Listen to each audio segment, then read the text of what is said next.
Ah là, c'est vraiment une épreuve importante parce qu'ils sont vraiment. Les gains, on sait que ça va être aux environs de 750 000 euros pour être qualifié dans le Prix d'Amérique. Donc là, on peut estimer à partir de Roquemellois que tous ceux qui sont au deuxième poteau jusqu'à Roquemellois au premier, c'est qualifié. Après, il va falloir aller à la course au point. La course au point, pour l'instant, c'est dominé par Eddie Cash qui a 36 points. On a Roxane Griff ensuite qui est à 10. Derrière, tout un lot à 6. Donc là, on va avoir des chevaux comme Queen's Glory qui actuellement n'a pas le nombre de points nécessaires, est obligé de rouler. Il va falloir qu'elle finisse au moins dans les 3 premiers pour être qualifiée dans l'Amérique. Royal Dream, l'invité surprise là, de Sprint Belgique, lui, il va falloir finir premier ou deux, il n'a pas le choix s'il veut être qualifié. On a Rolling Gary Prix qu'on pourrait espérer au départ du Prix d'Amérique qui n'a que 2 points actuellement. Pareil, il faut finir au minimum troisième. Et après, il faudra sortir les calculettes parce qu'ils vont se retrouver à tout un groupe à 6 points.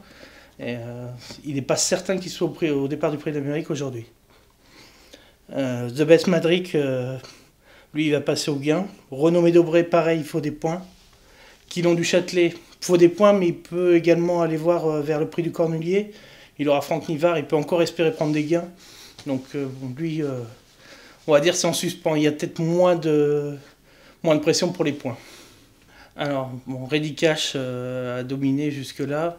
Je pense qu'il peut nous faire la 4e préparatoire et aller sur l'Amérique. Je pense que bon, on a tout vu là depuis le début de l'hiver.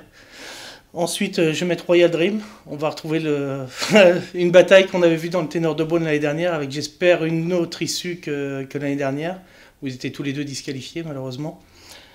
Roxane Griff, obligation au premier poteau, elle donne toujours le meilleur. Pour moi, c'est un coup sûr dans les 3. Queen's Glory, qui nous a gratifié de belles fins de course, jusque-là dans les préparatoires. J'oublie la dernière course au monté. Je pense qu'elle est vraiment pas faite pour ça. Faut laisser tomber l'histoire du monté. The Best Madrick, il a beau être ferré, je pense qu'il va être vite dans l'action et il va venir chercher une petite place. Et il faut faire attention à Maharaja, ne pas l'oublier celui-là, 2e du Prix d'Amérique l'an passé. Ça va être un vrai test pour lui. Et ils ont besoin de se rassurer, il faut qu'il roule aujourd'hui.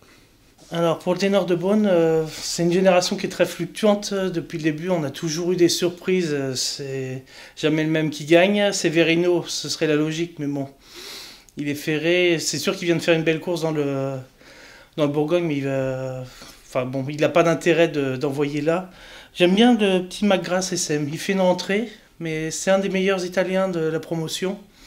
On l'avait déjà vu l'année dernière à Vincennes, il avait fini 2e de... C'était Menoisas qui était alors déféré.